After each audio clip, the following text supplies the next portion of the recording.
مکے پاک میں ڈسو عجب آ نظارو حرم جو اسوہنو ہر ہک منارو نحمده ونصلي على رسوله الكريم اما بعد الحمدللہ آج ہم غلاف کعبہ کے بارے میں تاریخی معلومات آپ کے سامنے پیش کریں گے کہ غلاف کس وقت کس دور میں کعبۃ اللہ شریف پر چڑھایا گیا۔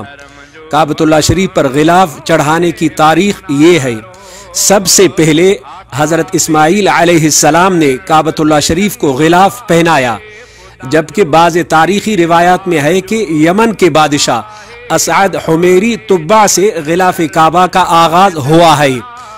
اسلامی دور میں نبی کریم صلی اللہ علیہ وسلم نے اور آپ صلی اللہ علیہ وسلم کے بعد حضرات خلفائے راشدین نے اپنے اپنے دور میں بیت اللہ شریف کو غلاف پہنایا۔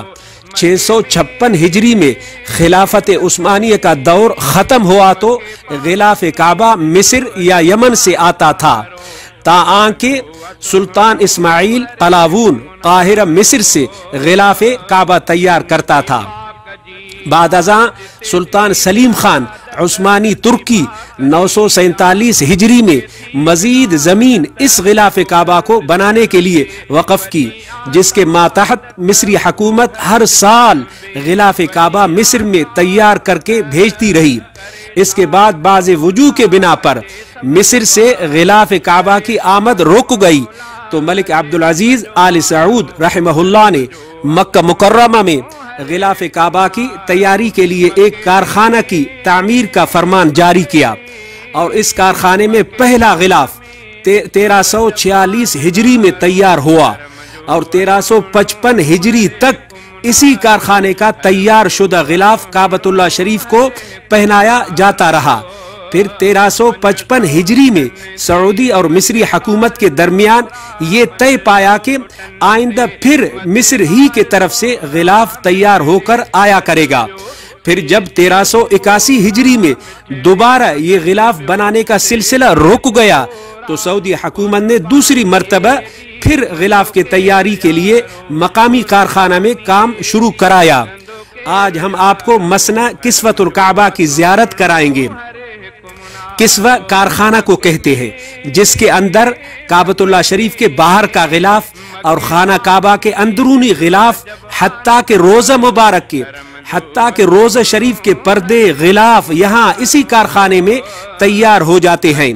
خادم حرمین شریفین شاہ فہد بن عبدالعزیز رحمہ اللہ نے 1392 ہجری میں اس نئے کارخانہ کی بنیاد رکھی۔ اس وقت وہ وزراء کی کمیٹی کے سربراہ اور وزیر داخلہ تھے۔ 1397 ہجری میں یہ کارخانہ تیار ہو گیا تو شاہ فہد رحمہ اللہ نے ہی اس کا افتتاح کیا۔ اس وقت وہ ولی عہد تھے۔ اس کے بعد سے اسی کارخانے کے تیار کردہ غلاف سے کعبہ شریفہ کو مزین کیا جاتا ہے۔ یہ کارخانہ 1,00,000 مربع میٹر رقبہ پر بنا ہوا ہے۔ اس کارخانے میں کام کرنے والے مزدوروں کی تعداد 200 کے قریب ہے۔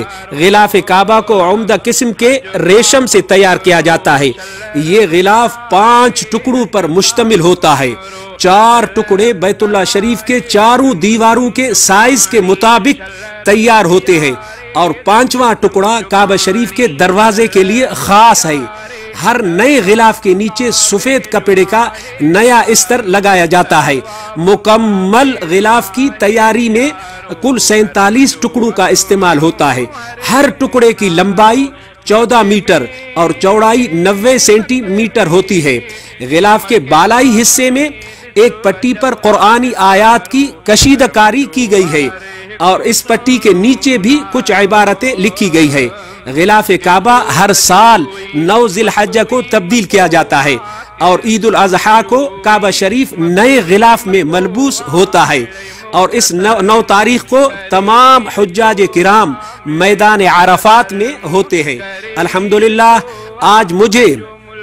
آج میں خوش نصیب کو اور میرے احباب مولانا مراد بخش الحسنی صاحب، مولانا ڈاکٹر عبدالعزیز مغیری صاحب اور حافظ فیاض احمد ملک صاحب کو مسنہ کسوۃ الکعبہ کی زیارت اور غلاف کعبہ کو سلائی کرنے کا شرف، بیت اللہ شریف کے غلاف کو سلائی کرنے کا شرف بھی حاصل ہوا۔